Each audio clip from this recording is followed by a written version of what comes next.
Hello दोस्तों, GS achiever online में आपका स्वागत है। आज हम आपको एग्ज़ाम में पूछे जाने वाले टॉप 50 क्वेश्चन बताने वाले हैं, इसलिए आप लोग पूरे वीडियो को लास्ट तक देखें और अच्छा लगे तो हम सब्सक्राइब और लाइक करें।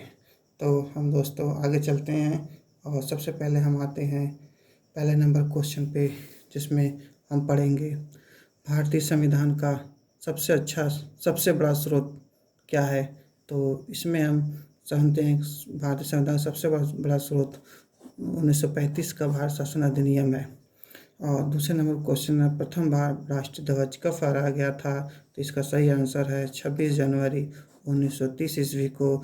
और हम मानते हैं 26 जनवरी 1950 ईस्वी को आज गणतंत्र दिवस के रूप में मनाता है, और 15 अगस्त 1947 को हम 15 अगस्त भारत स्वतंत्रता दिवस के रूप में मनाते हैं। और तीसरे नंबर पर हम आते हैं तो पढ़ते हैं कांग्रेस के किस अधिवेशन में पूर्ण स्वराज की मांग की गई थी। तो ये है, इसका सही आंसर है लाहौर 1929 के अधिवेशन में। इसमें लाहौर के 1929 के अधिवेशन में पंडित जवाहरलाल नेहरू इसके अध्यक्ष थे उस अधिवेशन के। और इसके बाद हम थोड़ा सा पढ़ लेते हैं लखनऊ समझौता जो 1916 इसमें हुआ था, जिसमें नरम दल और गरम दल एक हुए थे। और इसमें हम पढ़ लेते हैं कलकत्ता अधिवेशन के बारे में 1906 में। इसमें हम जानते हैं कलकत्ता अधिवेशन में दादा भाई नौरोजी को अध्यक्ष बनाया गया था, जिसमें और इसके आगे हम पढ़ते हैं बेलगाम जो कर्नाटक में पड़ता है, उसमें कांग्रेस के अधिवेशन जो 1924 में हुआ था, इसमें महात्मा गांधी को अध्यक्ष बनाया गया था। अब इसके साथ आगे बढ़ते हैं और पहले चौथे नंबर पढ़ते हैं नाभिक विखंडन में ऊर्जा किस रूप में मिलती है। तो इसका सही आंसर होगा ऊष्मा के रूप में, और ऊष्मा के रूप में हम मिलेगा, यही इसका सही आंसर होगा। और दोस्तों बता दें कि ये हमारा वीडियो है, और इस वीडियो को आप लाइक सब्सक्राइब करते रहिएगा, जिससे हमारे मनोबल बढ़ता रहेगा। और हम आगे बढ़ते हैं 5वें नंबर पे। तो हम 5वें नंबर पढ़ते हैं महावीर स्वामी का जन्म कब हुआ था। तो ये हुआ था 540 ईस्वी में महावीर स्वामी का जन्म हुआ था। और उसमें पढ़ते हैं 563 ईस्वी में। तो इसमें गौतम बुद्ध का जन्म इस दिन हुआ था 1563 ईस्वी पूर्व को।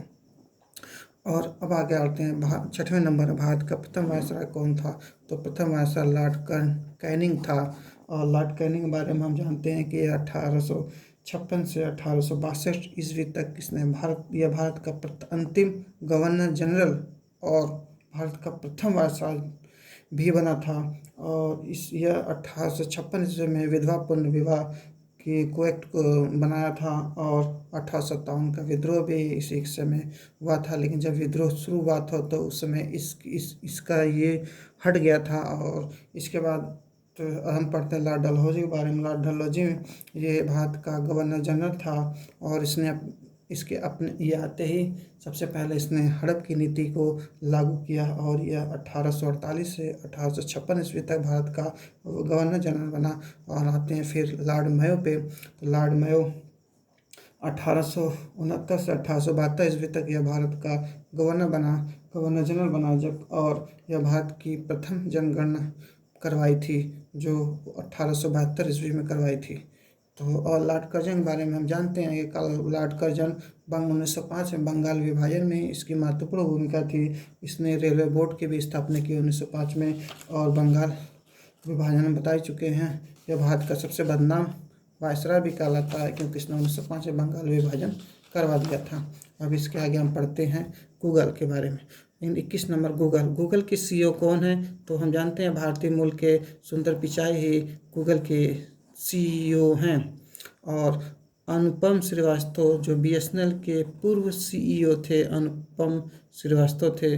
और राणा कपूर के बारे में हम आपको बताते हैं कि राणा कपूर ये थे जो राणा कपूर क्या थे और उन्होंने क्या क्या किया था, ये हम बताते हैं कि राणा कपूर यस बैंक के सीईओ हैं इस समय वर्तमान में। और टोनी चैन ये ओप्पो के सीईओ हैं इस समय वर्तमान में। और इसके आगे हम 22वें नंबर पे आते हैं। तो 22वें नंबर पे हम आपको ये बताते हैं इंकलाब जिंदाबाद का नारा किसने दिया था। तो इसका सही आंसर है भगत सिंह ने दिया था। और इसके में हम थोड़ा सा पढ़ लेते हैं महात्मा गांधी के बारे में। महात्मा गांधी जो थे ये 1942 ईस्वी में भारत छोड़ो आंदोलन में इन्होंने करो या मरो का नारा दिया था।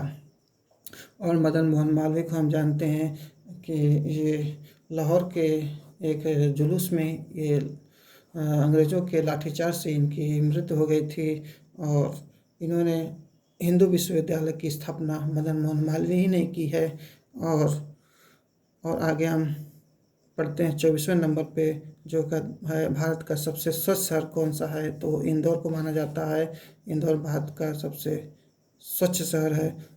लखनऊ के बारे में जानते हैं, लखनऊ ये उत्तर प्रदेश की राजधानी है। और आगरा में सिकंदराबाद जगह पे अशोक का मकबरा है, सिकंदर नामक जगह के पास। और सूरत गुजरात में पड़ता है ये। बाकी हम आगे चलते हैं तो 25वें नंबर पे आते हैं, तो इसमें पाक स्ट्रेट किन देशों को जोड़ती है, तो पाक स्ट्रेट तो ये जोड़ती है भारत और श्रीलंका को जोड़ती है। और आगे आते हैं बांदीपुर अभयारण्य किस राज्य में है, तो ये कर्नाटक राज्य में पड़ता है बांदीपुर अभयारण्य। और आगे आते हैं 27वें नंबर पे, विश्व में सबसे गहरी झील कौन सी है, तो बैकाल झील ही है जो विश्व की सबसे बड़ी झील है, और साइबेरिया झील। और अगर पूछा जाए कि विश्व की सबसे लंबी झील कौन सी है, तो वो है कैस्पियन सागर। कैस्पियन सागर विश्व की सबसे लंबी झील है। और चिल्का झील और वुलर झील ये भारत की झील है, और ये भारत में पड़ता है। और हम आगे और पढ़ते हैं तो आते हैं आगे लोनार झील के बारे में पढ़ते हैं। लोनार झील ये महाराष्ट्र राज्य में है, और काफ़ी इम्पोर्टेंट भी है ये एग्ज़ाम के पॉइंट ऑफ दृष्टि से। तो और हम आगे आते हैं 15वें नंबर पे कि नेताजी सुभाष चंद्र बोस अंतर्राष्ट्रीय हवाई अड्डा कहाँ पर है, तो ये हम आपको बता दूँ ये कलकत्ता में स्थित है। और ये एक फेमस भी है हवाई अड्डा। और हम आगे चलते हैं तो इसी में हम पढ़ते हैं आगे 16 भारत में जनगणना का शुभारंभ कब हुआ था, तो हम जानते हैं कि 1872 में इस जनगणना की इसमें शुरुआत हुई थी। और सबसे पहले उसके बाद हम आते हैं 17वें नंबर पे कि 211 की जनगणना कौन सी जनगणना थी, तो हम जानते हैं 15वीं जनगणना थी जो 2011 की जनगणना थी। और आते हैं आगे मौलिक अधिकार संविधान किस भाग में है, तो ये भाग 3 में है। जो हम संविधान के भाग 3 में इसके बारे में भाग 1 के बारे में बताया गया है। ये अब संघ और उसके राज्य क्षेत्र इसके क्षेत्र इसमें आते हैं। और भाग 4 में आता है राज्य के नीति निषेध तत्व आते हैं। और उसके आगे चलते हैं भारत में स्वतंत्रता के बाद पहला बजट किसने पेश किया था, तो पहला बजट ये पेश किया गया था R.K. षणमुखम शेट्टी ने पेश किया था। और डॉक्टर राजेंद्र प्रसाद के बारे में हम जानते हैं कि भारत के प्रथम राष्ट्रपति थे, और स्वतंत्र भारत के ये प्रथम कृषि मंत्री भी थे। और जॉन मथाई ये स्वतंत्र भारत के प्रथम रेल मंत्री थे। और डॉक्टर भीमराव अम्बेडकर को बारे में सभी जानते हैं, ये इन्होंने संविधान का निर्माण किया था। और उन्होंने भारत के संविधान के में महत्वपूर्ण भूमिका निभाई थी। और आगे थे 20वें नंबर पे कि इलेक्ट्रॉन खोज किसने थी, इलेक्ट्रॉन की खोज से जे थॉमसन ने की थी। और प्रोटॉन की खोज रदरफोर्ड ने की थी। और न्यूट्रॉन की खोज चैडविक ने की थी। और दोस्तों, तो ये हमारा वीडियो कैसा लग रहा है, आप हमें सब्सक्राइब और लाइक करते रहिए, करना ना भूलिएगा। और आगे हम आते हैं कि पानीपत का प्रथम युद्ध कब हुआ था, तो पानीपत का प्रथम युद्ध हुआ था 1526 ईस्वी में। 1526 में पानीपत का प्रथम युद्ध हुआ था। और इसमें थोड़ा सा और पढ़ लेते हैं कि 1527 ईस्वी में क्या हुआ था। 1527 ईस्वी में खानवा का युद्ध हुआ था जो बाबर और हरसांगा के बीच हुआ था, जिसमें बाबर विजय हुआ था। और 1529 ईस्वी में ये हुआ घाघरा का युद्ध हुआ था जो बाबर और महमूद लोदी के बीच हुआ था, जिसमें बाबर बुरी तरह घायल हो गया था। और 1539 ईस्वी में चौसा का युद्ध हुआ था जो शेरशाह सूरी और हुमायूं के बीच लड़ा गया था।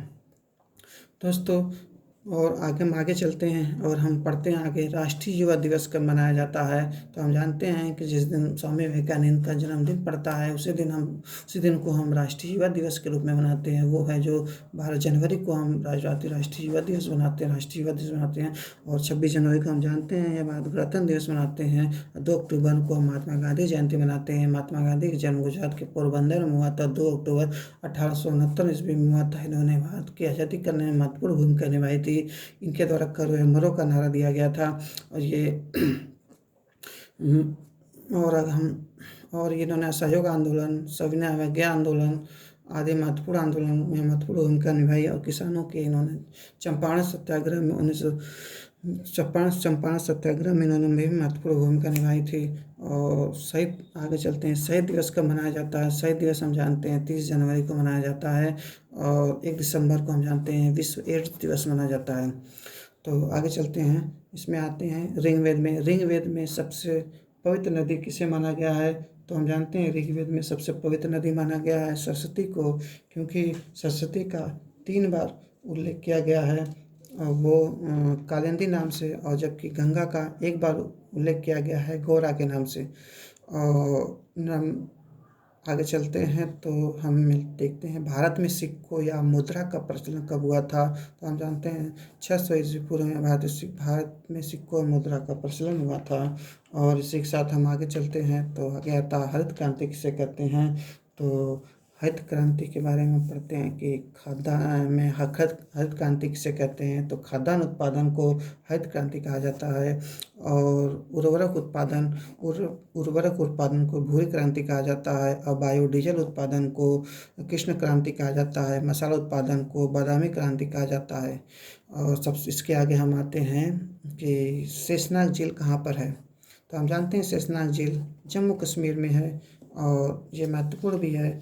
और आगे हम चलते हैं तो आगे पढ़ते हैं दोस्तों, थोड़ा सा इसका क्रम अव्यवस्थित हो गया है तो थोड़ा सा उसके लिए हम क्षमा चाहते हैं। तो इसलिए हम ज़्यादा समय न लेते हुए हम आगे बढ़ते हैं और पढ़ते हैं कि 35वें नंबर पे कि इडुक्की बांध किस नदी पर स्थित है? तो इडुक्की बांध हम जानते हैं कि पेरियार नदी पर स्थित है और केरल में पड़ती है। तो अब इसी के साथ थोड़ा सा हम और भी अध्ययन कर लेते हैं नर्मदा नदी के बारे में। नर्मदा नदी के बारे में आप जानते हैं कि इस पे सरदार सरोवर बांध है जो गुजरात में है। और हम इसके बाद गोदावरी नदी के बारे में पढ़ते हैं। तो गोदावरी नदी में हम जानते हैं कि इसमें महाराष्ट्र में भी गोदावरी नदी पर महाराष्ट्र में जयकवाड़ी बांध है और कृष्णा नदी पर आंध्र प्रदेश में श्रीशैलम बांध स्थित है। तो और आगे चलते हुए हम देखते हैं 36वें नंबर पे पृथ्वीराज रासो की रचना किसने की थी? तो पृथ्वीराज रासो की रचना चंद्रबरदाई ने की थी। और इसी में हम थोड़ा सा और पढ़ लेते हैं अमीर खुसरो को जानते हैं, इसे तोताए हिंद कहा जाता है। और रजिया सुल्तान 1236 से 1240 ईस्वी में ये दिल्ली सल्तनत की प्रथम महिला सुल्तान, एकमात्र और प्रथम महिला सुल्तान बनी थी। ये इल्तुतमिश की पुत्र थी। और आगे चलते हैं कि अगले क्वेश्चन पे कि दोनों सदनों में संयुक्त बैठक कौन बुला सकता है? तो इसका सही आंसर है राष्ट्रपति बुला सकता है।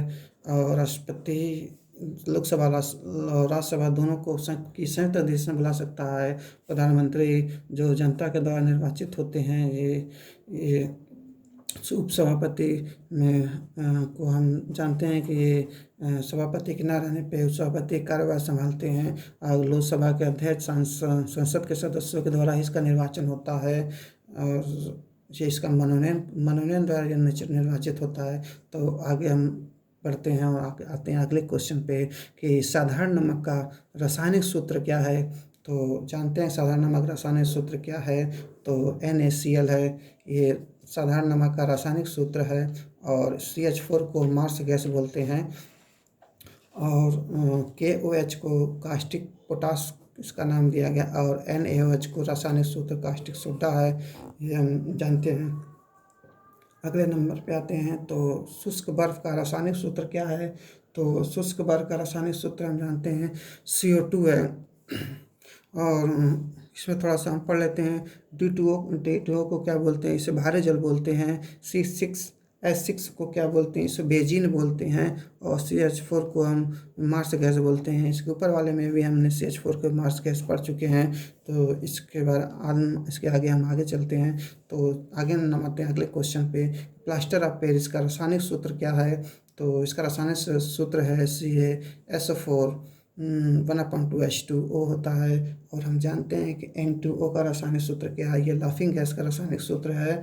और CaO3 का रासायनिक सूत्र क्या है, ये चूना पत्थर का रासायनिक सूत्र है। NH4Cl इसका रासायनिक सूत्र, ये नौसादा का रासायनिक सूत्र है।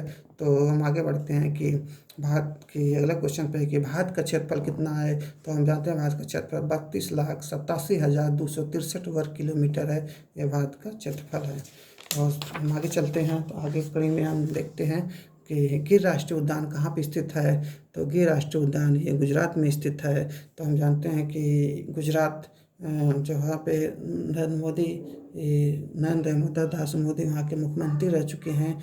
और हम तो उसमें थोड़ा सा और आगे बढ़ते हैं तो 29वें नंबर पे आते हैं। तो इसमें हम पढ़ते हैं कि भारतीय राष्ट्रीय कांग्रेस की पहली महिला अध्यक्ष कौन थी। तो भारतीय राष्ट्रीय की पहले इसमें थोड़ा सा कन्फ्यूजन होता है छात्रों को, इसलिए हम इसको बढ़िया से अच्छे से देखिए कि भारतीय राष्ट्रीय कांग्रेस की पहली महिला अध्यक्ष कौन थी। तो ये है एनी बेसेंट है, एनी बेसेंट। और इसके बाद हम आगे बढ़ते हैं तो हम मीरा कुमार को जानते हैं। ये लोकसभा की प्रथम महिला अध्यक्ष थी। तो मीरा कुमार। और किरण बेदी भारत के प्रथम IPS अधिकारी थी। और आगे बढ़ते हैं इसके साथ तीसरे नंबर पे आते हैं। तो इसमें आते हैं नीति आयोग के वर्तमान CEO कौन थे। तो ये हैं अमिताभ कांत हैं, जो वर्तमान में नीति आयोग के CEO हैं। और हम अगले क्वेश्चन पे आते हैं, देखते हैं कि इसमें पढ़ते हैं विश्व का सबसे बड़ा कॉफ़ी उत्पादन राज्य ब्राज़ील है। ब्राज़ील के बारे में अच्छे से अगर भारत के बारे में पूछते हैं कि भारत में सबसे बड़ा कॉफ़ी उत्पादन राज्य कौन सा है, तो वो है कर्नाटक। कर्नाटक है जी, ये कर्नाटक है। ये भारत का में सबसे ज़्यादा कॉफ़ी उत्पादन करने वाला राज्य है। और हम आगे चलते हैं बात अगले नंबर पे कि डायनामाइट की खोज किसने की थी। तो इसमें हम जानते हैं डायनामाइट खोज अल्फ्रेड नोबल ने की थी, अल्फ्रेड नोबल। और आगे हम बढ़ते हैं कि अगले क्वेश्चन पे कि भारत के प्रथम कृषि मंत्री कौन थे। तो भारत के प्रथम कृषि मंत्री डॉक्टर राजेंद्र प्रसाद थे। और जगजीवन राम भारत के श्रम मंत्री थे। और इसी के साथ हम आगे बढ़ते हैं कि और 34वें नंबर पे आते हैं अगले क्वेश्चन पे कि अगला लोकसभा के अध्यक्ष का चुनाव कौन करता है। तो लोकसभा के अध्यक्ष का चुनाव हम जानते हैं कि संसद के सदस्यों के द्वारा ही किया जाता है। और इसमें हम थोड़ा सा राष्ट्रपति क्या करता है। राष्ट्रपति भारत का सर्वोच्च प्रमुख होता है ये। और ये भारत का मुख्य न्यायाधीश जो सुप्रीम कोर्ट में बैठते हैं। और ये इस समय वर्तमान में भारत के मुख्य न्यायाधीश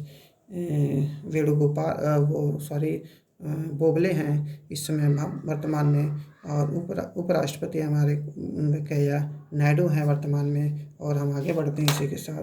तो अगला क्वेश्चन ये है कि क्षेत्रफल की दृष्टि से भारत का संसार में कौन सा स्थान है। तो यह है 7वां स्थान। क्षेत्रफल की दृष्टि से भारत का संसार में 7वां स्थान है। और इसी के साथ हम आगे बढ़ते हैं कि विश्व की लगभग कितने % जनसंख्या भारत में रहती है। तो यह है 16% जनसंख्या जो भारत में रहती है। तो अगले क्वेश्चन पे आते हैं कि विद्युत बल्ब में कौन सी गैस भरी जाती है। तो ये नाइट्रोजन गैस भरी जाती है विद्युत बल्ब में। और आते हैं अगले क्वेश्चन पे कि बंगाल का विभाजन कब हुआ था। तो हम जानते हैं बंगाल का विभाजन 1905 ईस्वी में हुआ था। और 1920 में असहयोग आंदोलन हुआ था। और आगे बढ़ते हैं तो ये देखते हैं 1906 ईस्वी में मुस्लिम लीग की स्थापना हुई थी। और 1919 में फेमस कांड हुआ था जिसे जलियांवाला बाग कांड कहते हैं, जो अमृतसर में हुआ था। तो आगे बढ़ते हैं तो कि लाल रक्त कण का जीवन काल कितना होता है। तो हम जानते हैं लाल रक्त का जीवन काल 120 दिन का होता है। और अगर अगला पूछा जाए श्वेत रक्त कण का जीवन काल कितना होता है, तो वो होता है 1 से 4 दिन का होता है। ये इसका आंसर 1 से 4 दिन होगा। अगर लाल रक्त कण पूछेगा, अगर श्वेत रक्त कण पूछेगा तो 1 से 4 दिन होगा। अगर लाल रक्त कण पूछेगा तो 120 दिन इसका सही आंसर होगा। तो हम जानते हैं ब्लड बैंक कहलाता है, तो ब्लड बैंक प्लीहा को कहा जाता है। और आगे बढ़ते हैं इसी के साथ। तो आगे है मानव मूत्र का pH मान कितना होता है। तो मानव मूत्र का pH मान होता है 6 होता है। और इसी के साथ और हम आगे बढ़ते हैं कि जल का pH मान 7 होता है। और दूध का pH मान 6.4 होता है। और नींबू का pH मान 2.4 होता है। इसको थोड़ा याद कर लीजिए आप लोग दिमाग में, क्योंकि इसमें से कोई न कोई जरूर पूछता है। तो आगे बढ़ते हैं कि गांधी जी दक्षिण अफ्रीका से भारत कब आए थे। तो ये आए थे 9 जनवरी 1915 ईस्वी को आए थे, इसलिए 9 जनवरी को हम प्रवासी भारतीय दिवस के रूप में भी मनाते हैं। 1942 को हम जानते हैं कि भारत छोड़ो आंदोलन हुआ था, और 1919 में अमृतसर में जलियांवाला बाग कांड हुआ था। तो इसी के साथ हम आगे बढ़ते हैं और आगे आते हम तो देखते हैं कि अब तो ख़त्म हो गया हमारा। तो हमारा यहीं तक वीडियो था दोस्तों, और हमारा वीडियो कैसा लगा आप हमें कमेंट करके और हमारे चैनल को लाइक सब्सक्राइब करें और ज़्यादा से ज़्यादा शेयर करें, ताकि हम लोग का मनोबल आपकी वजह से बढ़ता रहे, और हम आगे आने वाले समय में और भी वीडियो लाएंगे जिसमें हम अच्छे अच्छे टॉपिक वाइज अच्छे अच्छे चीज़ें लाएंगे, जिससे जो हमें कम समय में अधिक से अधिक समय ज्ञान दे सके।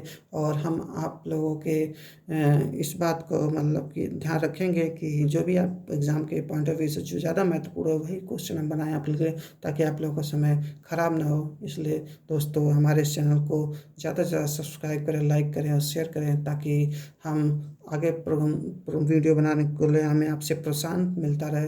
तो दोस्तों इसी के साथ धन्यवाद, और इसी के साथ हम विदा लेते हैं आपसे। धन्यवाद, और हमारे चैनल सब्सक्राइब कीजिएगा।